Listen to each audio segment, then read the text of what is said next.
what are the symptoms of burnout, job-related burnout, and how is that different from stress?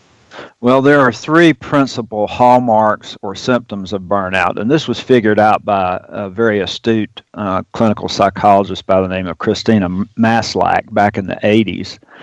And she discovered that the three hallmarks of burnout are number one, emotional exhaustion, and that's where you begin to feel like you have nothing left to give, like you've given all you've got and there's nothing left, and you feel emotionally spent and drained.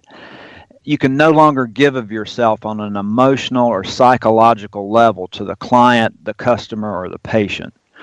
The second hallmark is depersonalization, and that's a fancy word for you become cynical and detached. You begin to detach from the client, customer, or patient. You no longer feel that connection to them, or you no longer feel a connection to the work you do.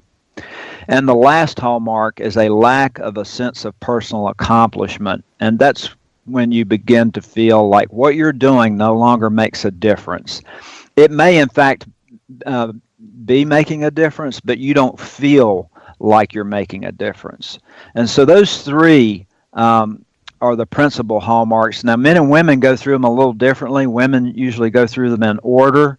They get emotionally exhausted, then they get cynical, and then they get that lack of a sense of personal accomplishment. Men usually begin with cynicism first. They begin with the second one. And then they will go back up and hit number one. They'll become emotionally exhausted. But they almost never come to feel like their work has no value. Call it male ego, call it whatever you want. But what that means in real terms, by the time they hit number one or two, they're 50% burned out.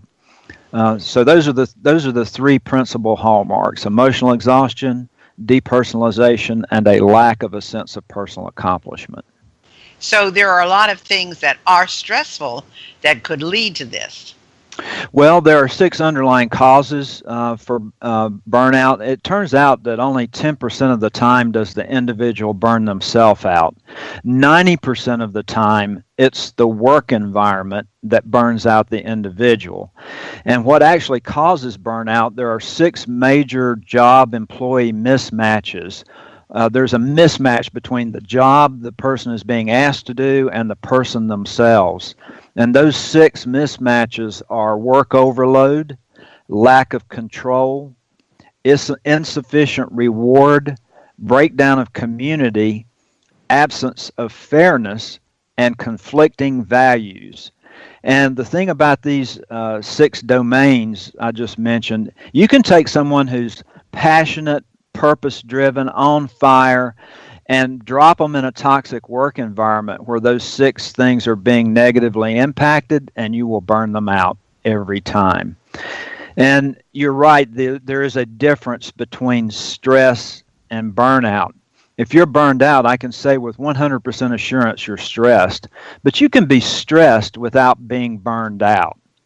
With stress, it's characterized by over-engagement. People are running around trying to fix things, and they're working as hard as they can work. They're very sometimes frantic because of their stress. But burnout is characterized by disengagement. You actually disengage from what you're doing, and you begin to detach from the people you work with or the customer or the client. In stress, the emotions are overactive, but in burnout, the emotions are blunted. With stress, the damage is primarily physical, but with burnout, the damage is primarily emotional. And so stress produces that urgency and hyperactivity that you often see with people who are stressed out. But burnout produces a sense of helplessness and hopelessness. And you might recognize those two things as one of the signs and symptoms of depression. And that's why depression and suicide are so much higher in people who are burned out versus people who are just overly stressed.